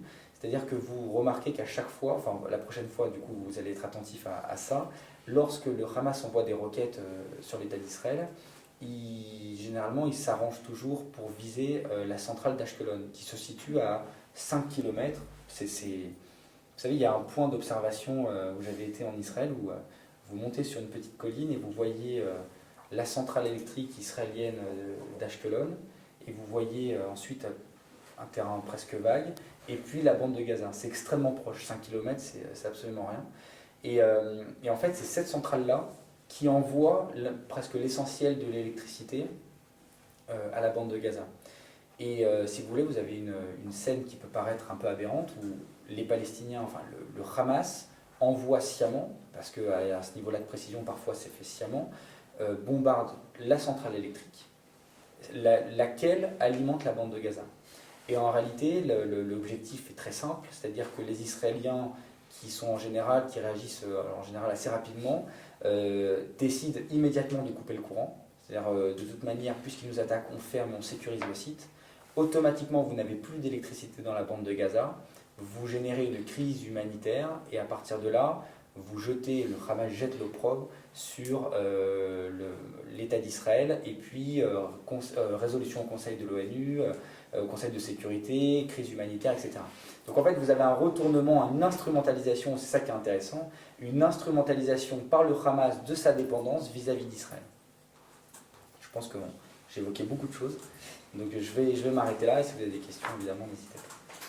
Merci David pour cette intervention. Je vais faire 2-3 remarques et on va céder peut-être la parole puisqu'on arrive presque à 8 heures. Donc d'abord, ce qui m'a intéressé dans ce que tu as dit, parce que moi ma thèse c'était sur l'eau dans le bassin du Jourdain, je vois un certain nombre d'analogies en fait avec la question de l'eau. D'abord, tu expliques qu'au départ, effectivement, c'est Rutenberg et d'autres donc électrifier finalement le Yishuv. Et c'est là où on retrouve la même stratégie de territorialisation par rapport à la question de l'eau. On voit que des populations, en fait, on essaye de les fixer autour de zones où il y a de l'eau, par les premiers Zolim, qui arrivent en Israël, enfin en Palestine mandataire. Et là, on voit la même chose, c'est-à-dire qu'il faut vraiment créer un ancrage finalement, et ensuite relier. Donc on voit la même stratégie de territorialisation. Et d'ailleurs, j'avais étudié le plan Mavromatis, le plan Rutenberg, parce qu'il y avait toujours la dimension hydraulique en fait, qui était associée. Et on retrouve le lien entre électricité, enfin le lien énergie-eau. Finalement, il est toujours là, quelque part. Donc ça, c'est une remarque. Après comme outil stratégique, parce qu'on voit qu'effectivement, les Israéliens, quand ils mènent des opérations, ils coupent l'électricité, donc c'est une source de vulnérabilité. Donc c'est plus globalement tout ce qui est autour de l'électricité, mais on pourrait parler des télécommunications. Et là, je fais une transition vers le Liban. Finalement, qu'est-ce qui empêche aujourd'hui, un des éléments qui empêche Israël de vaincre le Hezbollah, c'est que c'est la seule formation, le seul milice, ou mouvement non étatique qui possède son propre réseau de fibre optique. Et donc ça, à ma connaissance, il y a ça nulle part au monde, où un mouvement a son propre réseau de fibre optique privé, si je puis dire. Et d'ailleurs, ça a été une des causes des affrontements de 2008 à Beyrouth, puisque le gouvernement de l'époque de Hariri voulait justement maîtriser ce réseau de télécom. Et Nasrallah avait dit, si vous y touchez, vous allez voir ce qui va se passer. Donc ça, c'était une petite transition. Sinon, une remarque aussi que j'avais fait dans l'article, tu as utilisé le fait que les territoires palestiniens, avant les conquêtes israéliennes, étaient administrés et occupés par Israël. Et là, je dis qu'il faut faire attention aux mots qu'on utilise, parce que dans cette région, il y a toujours l'instrumentalisation des mots. Et en fait, au regard du droit international, et je parle sous le contrôle de Jean-Paul Chagnolot, c'était des territoires administrés par la Jordanie et l'Égypte, en ce sens qu'ils n'avaient pas vocation, ils n'avaient pas en tout cas manifesté le désir de garder ces territoires sous leur contrôle, la bande de Gaza égyptienne et la Cisjordanie. Donc, faire attention, parce qu'on retrouve finalement dans une certaine rhétorique le fait qu'il y a une volonté parfois de légitimer une occupation par le fait qu'il y en aurait eu une autre, alors qu'en réalité, d'un point de vue juridique, en tout cas, droit international, c'est pas tout à fait la même chose. Mais sinon, c'est vraiment effectivement très intéressant, parce que ça nous montre qu'il y a un certain nombre d'aspects qu'on ignore, qu'on découvre. Donc, voilà, c'était juste quelques petites remarques, mais pour compléter le propos fort intéressant. Et donc maintenant, s'il y a des questions, je vous laisse la parole.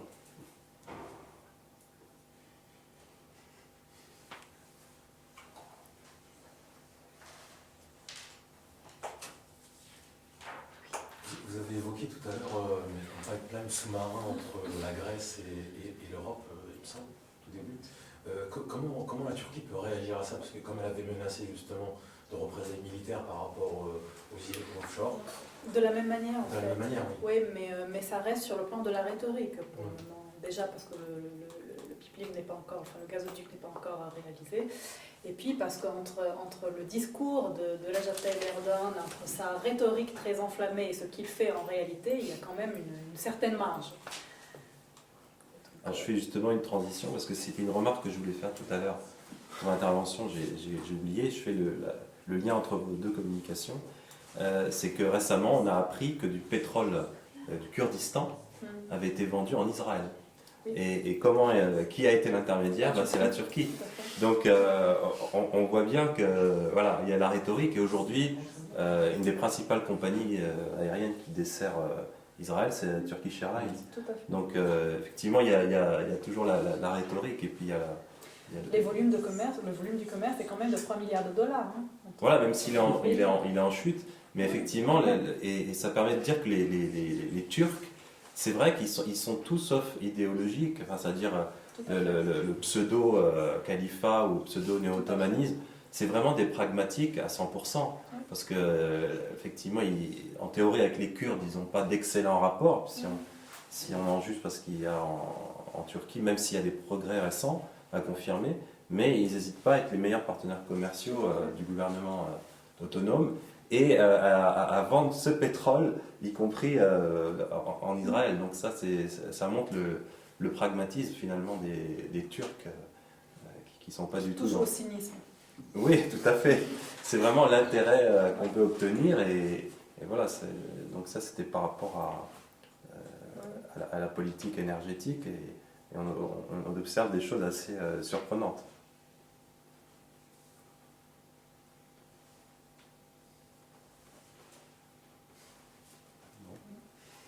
Oui.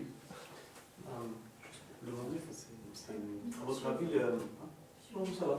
votre avis, le South Stream elle a été abandonnée toujours, ou il y a des possibilités par exemple, si les tensions entre l'Union européenne et la Russie baissent, est-ce que vous pensez que ça va reprendre, ou c'est condamné définitivement?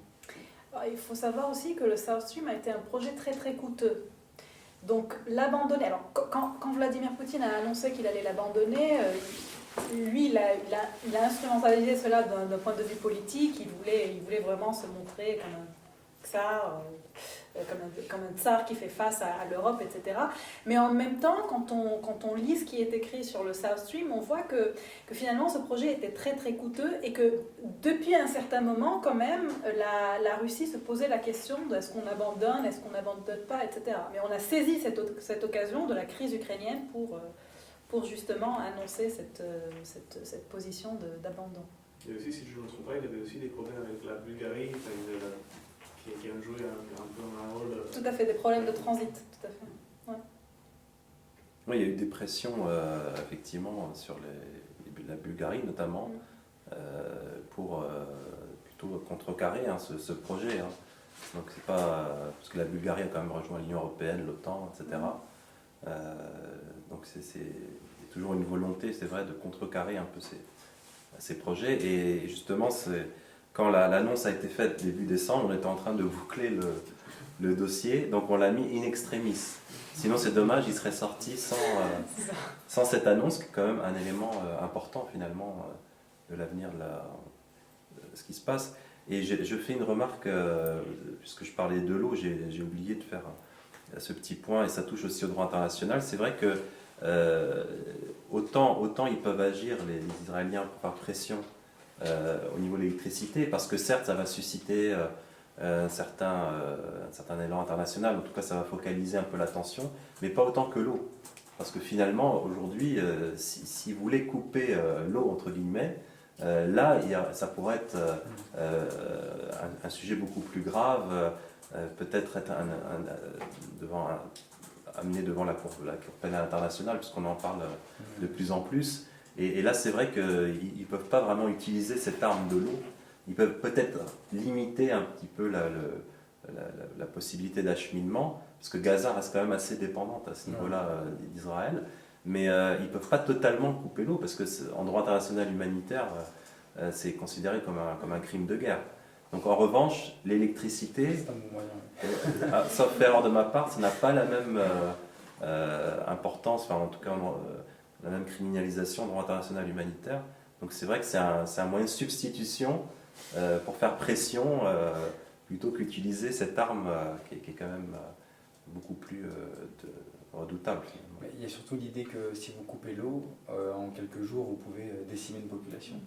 Donc l'effet immédiat entre agir sur l'eau et contraindre des populations, on le voit tout de suite.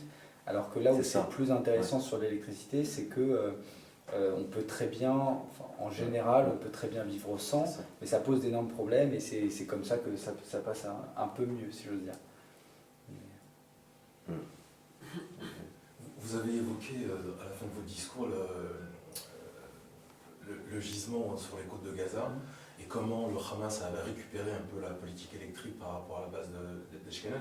Et si Israël décide d'exploiter en partenariat avec les Palestiniens de ce gisement-là, je ne vois pas très bien l'avantage d'Israël à faire ça, parce qu'elle peut très bien continuer à manipuler ce nouveau gisement pour produire de l'électricité. Donc quel lien pourrait tirer Israël pour renverser la tentative de récupération du Hamas par rapport à l'électricité?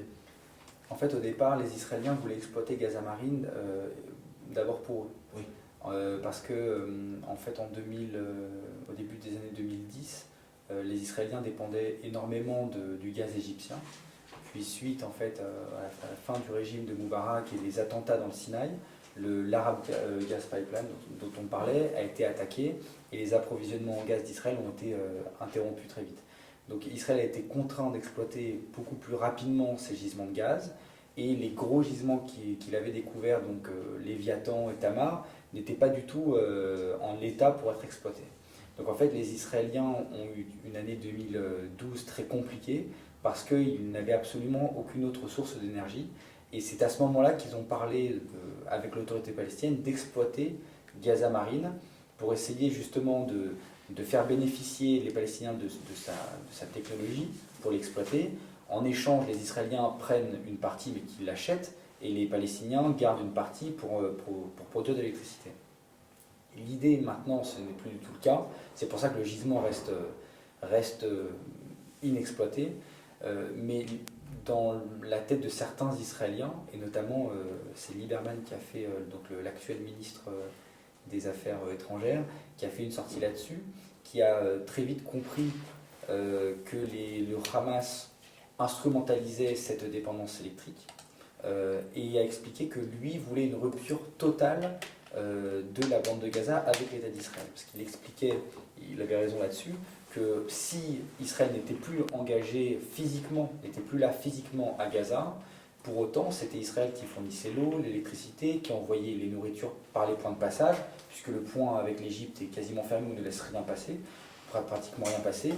Et Lieberman, lui, voit ça comme un danger, mais d'autres aussi, et explique qu'Israël a tout intérêt à se séparer véritablement de Gaza et d'avoir une bande de Gaza qui soit indépendante, de sorte que si Israël arrête de lui fournir de l'eau, de l'électricité, il n'y a pas automatiquement des résolutions de l'ONU, des rapports internationaux, etc. Donc en fait, c'est une logique très pragmatique. Il n'y a pas une volonté de rendre plus heureux les Palestiniens, c'est vraiment de donner les moyens aux Palestiniens d'exploiter leurs gisements, de sorte qu'Israël n'ait plus rien à faire avec eux. Donc on est vraiment dans quelque chose d'extrêmement cynique. Les Israéliens ne peuvent pas l'exploiter en soi, parce que ce gisement-là appartient de fait à la compagnie British Gas qui l'a découvert, et à l'autorité palestinienne. Donc on a beaucoup entendu ça aussi lors des opérations à Gaza. On expliquait que Israël entrait à Gaza pour s'assurer le contrôle du gisement de gaz, ce qui est faux. Déjà, Israël dispose de gisements bien plus importants.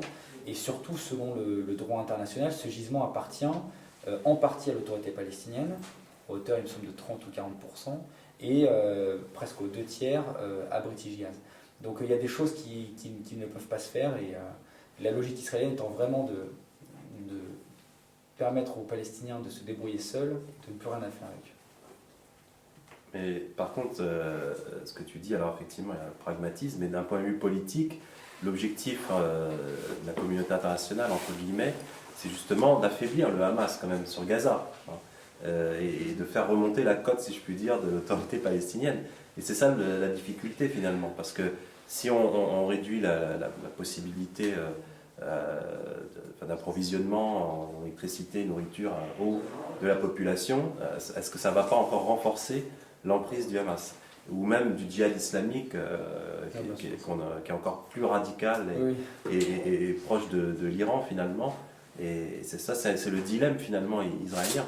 Mais c'est le vrai problème, et c'est la raison pour laquelle en réalité les Israéliens ont toujours refusé d'exploiter ce gisement pendant une dizaine d'années. C'est qu'à l'époque c'était Ariel Sharon qui était au pouvoir, et les relations se passaient, disons, plus ou moins bien. Il y avait des pistes de collaboration qui pouvaient se faire à cette époque-là. Et Ariel Sharon a toujours refusé d'exploiter en commun le gisement de gaz pour justement ne pas renforcer le Hamas qui était là. Et depuis, c'est toujours pareil. Et le Hamas, lui, a tout intérêt à ce qu'ils exploitent le gisement de Gaza. Et ils l'ont très bien dit, et ils l'ont expliqué qu'ils disposaient d'armements suffisamment nocifs pour qu'en cas d'exploitation du gisement, ils envoient des roquettes pour déstabiliser la plateforme, etc. Donc ça peut se faire, mais disons qu'ils se positionnent, et d'ailleurs on voit la même chose au Liban. C'est assez intéressant avec les gisements de gaz au nord, où vous avez des mouvements qui ne sont pas étatiques, ou non étatiques, qui se positionnent sur des gisements de gaz et comptent justement entrer dans le débat en expliquant que s'ils sont exclus des négociations, ils feront tout pour nuire et empêcher et causer d'importants dégâts. Ça, et si je peux ajouter une remarque par rapport à ce qu'on vient de dire, ce qui avait été dit tout à l'heure, c'est que cette zone vraiment de Méditerranée orientale, la difficulté supplémentaire, c'est qu'il y a une véritable vulnérabilité énergétique d'un point de vue stratégique. Parce qu'on avait évoqué la piste du nucléaire, notamment en Turquie, etc. Mais le problème des centrales nucléaires, donc c'est une zone sismique. Donc déjà, c'est un problème. Il y avait eu des projets de nucléaire aussi en Égypte, en Libye avec Kadhafi.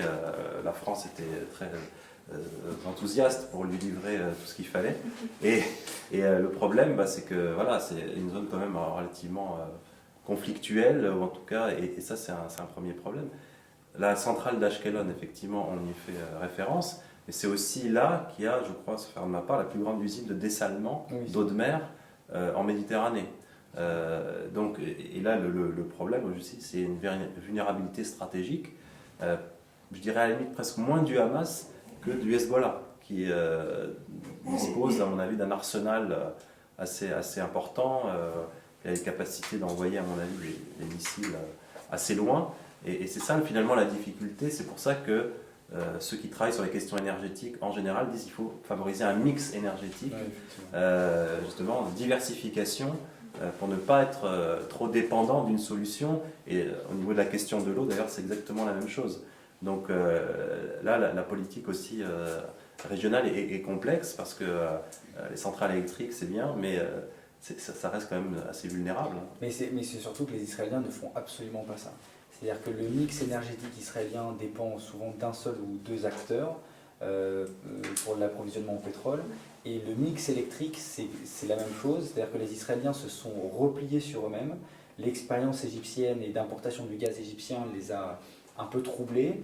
Et vous avez tout un courant en Israël qui explique que maintenant que les Israéliens ont découvert du gaz, il vaut mieux produire son gaz chez soi et ne plus dépendre de l'extérieur pour ne plus connaître la même mésaventure que celle qu'ils ont connue avec l'Égypte. Sauf qu'aujourd'hui, vous regardez le mix électrique israélien, vous avez 2/3 de gaz uniquement israélien, le reste étant un peu du charbon essentiellement. Et les projets israéliens étant de passer la part du gaz israélien à quasiment 100%. Sauf que vous avez une ou deux plateformes qui exploitent tout ça et une seule ou deux portes d'entrée. Donc en fait, il est très simple, ne serait-ce que, sans parler de menaces terroristes, vous pouvez avoir un problème technique qui fait que pour une raison X ou Y, un conduit ne fonctionne pas, explose et ça arrive. Et à partir de là, les Israéliens n'auront absolument plus de gaz pour faire tourner leur centrale électrique. Donc là, c'est un risque et c'est le double, c'est la conséquence un peu fâcheuse de l'histoire, c'est que les Israéliens estiment que le gaz qu'ils ont découvert va leur permettre d'être indépendants d'un point de vue électrique, mais que cette indépendance, alors là, du coup, pour le mix, on n'y est pas du tout, et s'il se passe quoi que ce soit, ils se retrouvent vraiment sans rien. Donc là, c'est quelque chose qu'il va falloir suivre ces prochaines années, je pense. Vous avez d'ailleurs un article dans les Varia qui est consacré au Sinaï, d'Ivan Sand, qui est aussi de Paris 8, et qui a été primé d'ailleurs, je crois, son mémoire par le Conseil français de la recherche stratégique, donc qui vient compléter ce qu'on dit et qui explique la situation sécuritaire dans le Sinaï, qui essaye d'expliquer en tout cas, qui n'est pas favorable à justement une coopération israélo-égyptienne, etc. Pas du tout. Mais israélo-palestinienne même. Ouais, c'est sûr, mais même c'est lié à l'Arab Gas Pipeline en réalité. C'est-à-dire qu'on a cru pendant longtemps, en tout cas au départ, que les attaques contre le gazoduc étaient dirigées contre Israël, alors qu'en réalité c'était souvent des groupes bédouins qui attaquaient le gazoduc pour des questions de revendication interne. Et en réalité ça pénalisait absolument tous les pays, dont la Jordanie, le Liban, etc. Donc en fait les enjeux sont beaucoup plus entremêlés et c'est parfois difficile de réagir à chaud sur ces événements-là.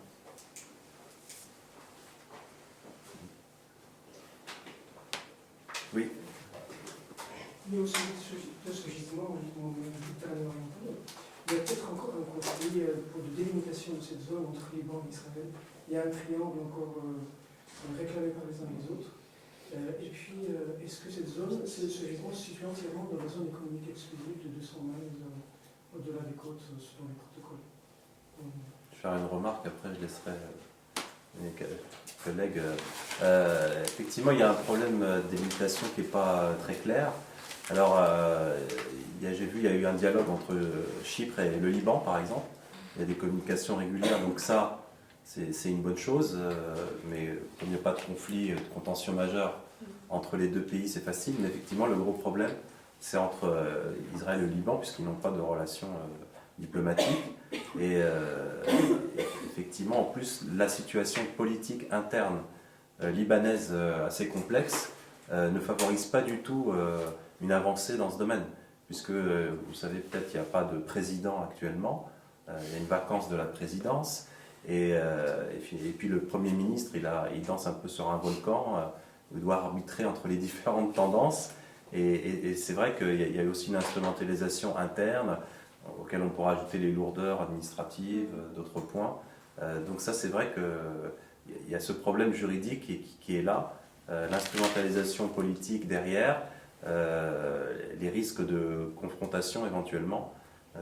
Même si je pense que, je reviens un peu à la question de l'eau, s'il y a un conflit, une guerre ouverte, je pense que ce sera plus un prétexte que réellement la cause de la confrontation. Parce que finalement, ces gisements, si on parle des gisements libanais, ils sont encore loin d'être exploités.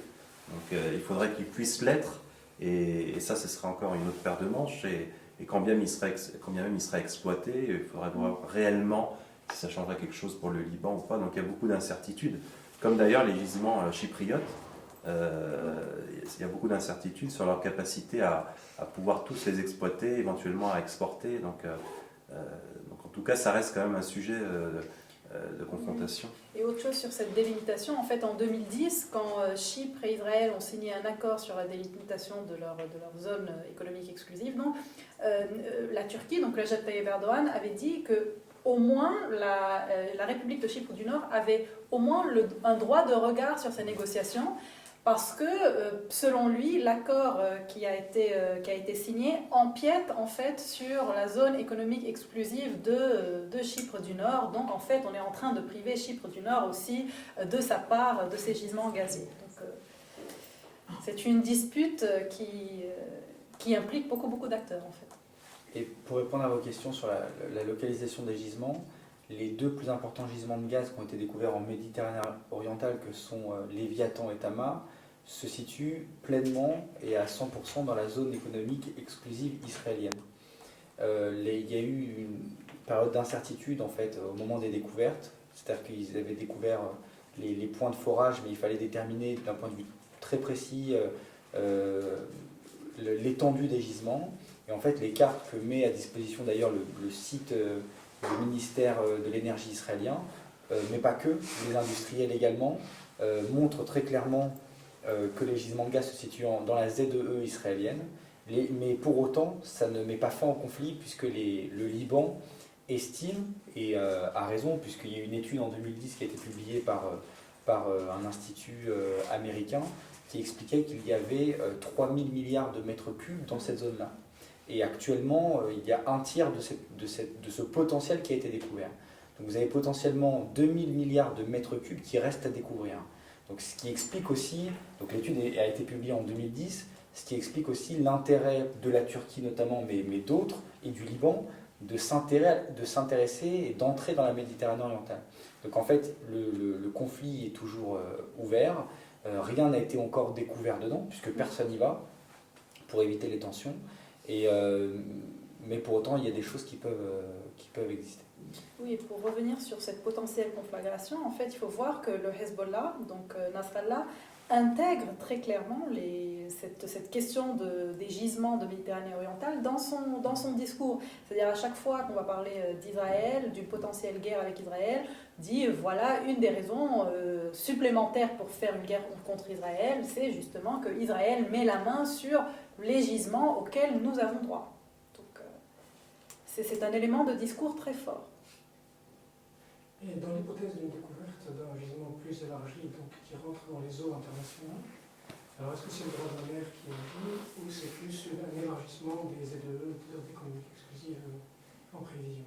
Il n'y a pas d'eau internationale dans cette partie de la Méditerranée orientale, puisque si vous voulez, le droit international, donc la Convention de Montego Bay de 82, explique qu'il y a une zone économique exclusive jusqu'à 200 000 nautiques, sauf qu'en fait les territoires et la Méditerranée orientale est tellement petite, tellement étroite, que jamais, toutes les ZEE se chevauchent, et ce qui explique précisément qu'il y a des conflits de frontières maritimes, parce qu'à aucun moment vous avez des territoires qui sont laissés comme ça à l'abandon.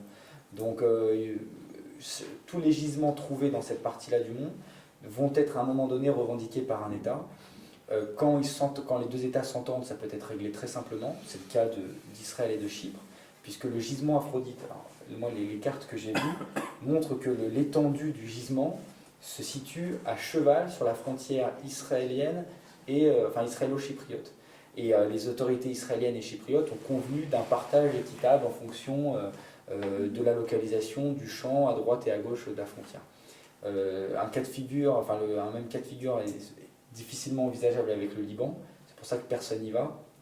Et d'ailleurs, il me semble que le Liban a mis, fait appel a mis en vente des concessions d'exploration au large de son territoire.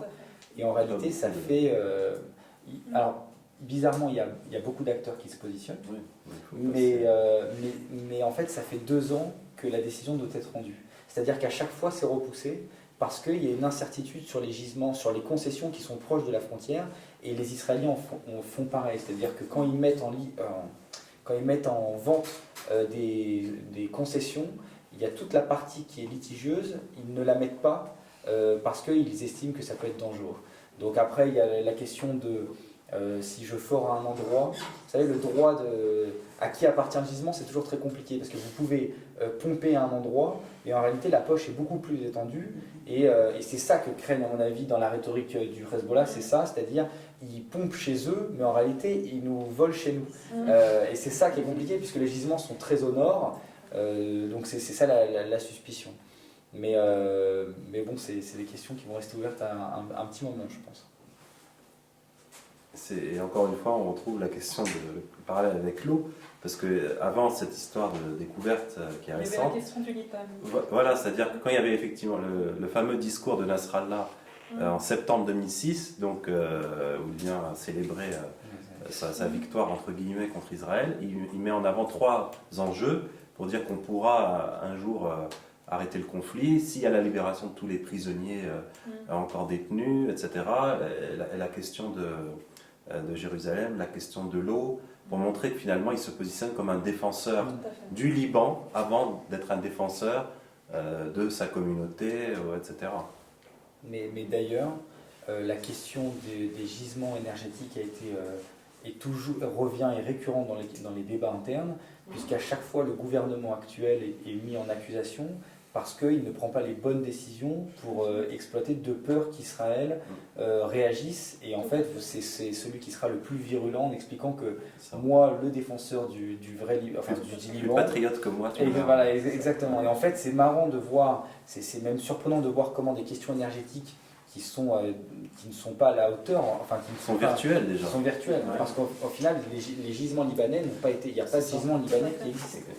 Au Liban, au large du Liban, il n'y a que des potentialités, contrairement au large d'Israël. C'est source de disputes avant même que c'est sûr que c'est là. Ouais. Et en Syrie aussi, et je reviens sur l'article de David Régoulé-Rose, parce que curieusement, ceux qui ont dit qu'il y avait les plus importants gisements méditerranéens orientaux, c'était pas au large d'Israël, ce serait au large de la Syrie. Oui. C'est les Américains, et c'est plutôt la tendance néoconservatrice.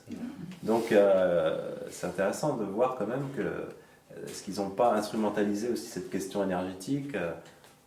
Voilà, ça reste en suspens. Parce que c'est le Washington Why Not. Il y a une petite qui s'adresse à vous 3.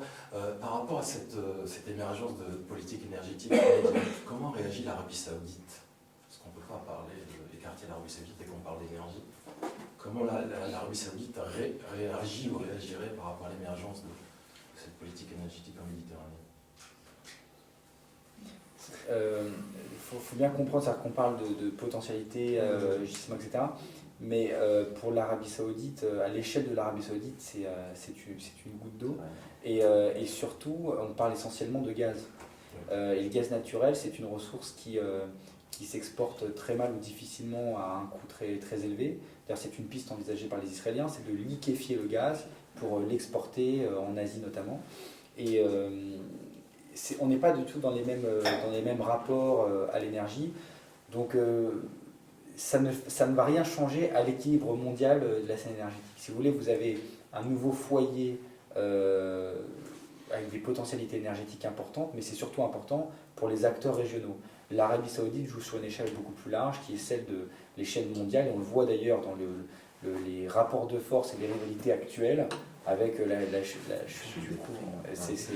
C'est intéressant de voir comment l'Arabie Saoudite est capable de maintenir des coûts très bas pour l'objectif étant de mettre fin à des gisements de schiste, etc., très coûteux.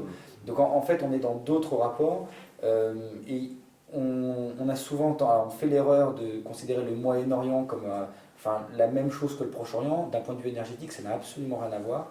D'un point de vue géologique, en réalité, vous êtes sur deux territoires totalement différents. D'ailleurs, tout le pourtour méditerranéen, à l'exception de l'Égypte, est pauvre en énergie, a longtemps été pauvre. Et ça a Algérie.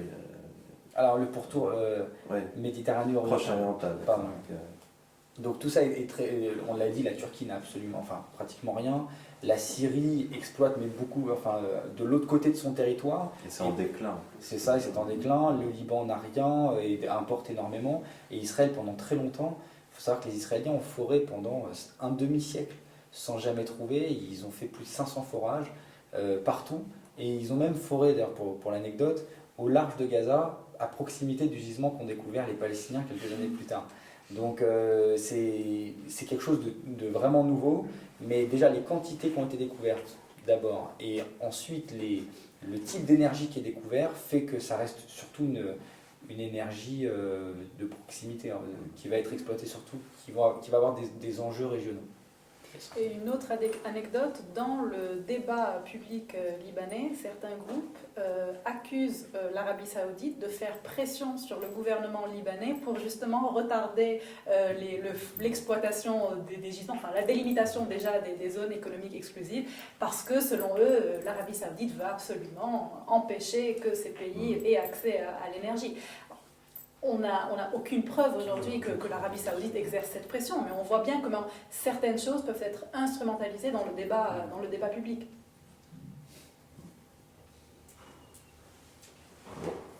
Oui, une dernière question, puisqu'il le jeune homme n'a pas parlé. Pour l'énergie israélienne, vous avez dit que c'est 2 tiers du gaz israélien. Avant la découverte du gaz en Méditerranée orientale, de quoi était composé le mix énergétique israélien? Et ensuite, est-ce qu'on peut imaginer, en retournant dans l'histoire, avec la vente par Israël de gaz à l'Égypte?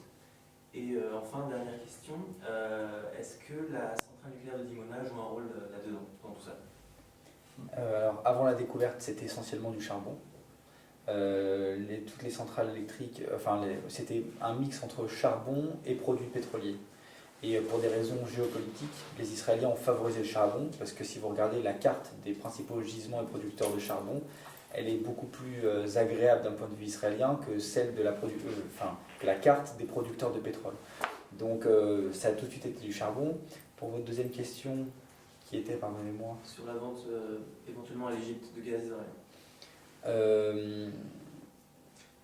En réalité, il me semble, mais c'est à vérifier, il me semble que les Israéliens renouent un partenariat parce qu'un des plans pour les Israéliens d'exportation de son gaz à la base, c'était de l'exporter vers la Turquie et même de prolonger certains gazoducs pour justement atteindre ce hub énergétique qui est la Turquie et ensuite revendre notamment vers l'Europe, ou de passer par El Arish, soit de liquéfier directement depuis un port égyptien, ou soit pour ensuite exporter vers l'Europe ou l'Asie. Donc il me semble que le partenariat dont on parle là, c'est d'abord dans l'intérêt des Israéliens pour exporter une partie de son gisement. Et la dernière question, j'ai la mémoire courte. Sur Dimona. En fait, Dimona, c'est pas vraiment une centrale. Disons que c'est un but exclusivement militaire, et on n'est pas du tout dans la production civile. C'est-à-dire que l'objectif étant de produire des ogives nucléaires plus que de l'électricité. Et le seul projet qu'il y a eu, c'était un projet en commun entre Israël et la Jordanie, chapeauté d'ailleurs par la France, et à l'époque par Nicolas Sarkozy qui voulait créer une centrale pour l'énergie en commun, etc.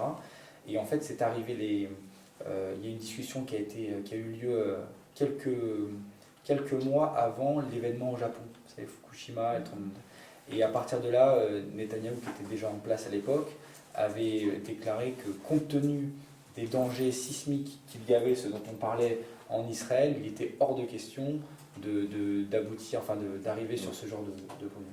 Surtout, au-delà du risque sismique, il y a aussi la question sécuritaire, que ça devient une cible de choix, parce que Dimona n'existe pas officiellement. Enfin, moi j'étais à Dimona, vous avez quelques bédouins, des chèvres, et des patriotes américains, vous savez, des batteries antimissiles. Donc c'est très surprenant de voir que c'est un territoire où il ne se passe rien, mais pour autant vous avez un système de défense extrêmement élaboré dans la zone. Donc en fait, Dimona n'est pas utilisé à des fins civiles et au fait, Dimona n'existe pas officiellement. Israël ne maîtrise pas la technologie nucléaire officiellement.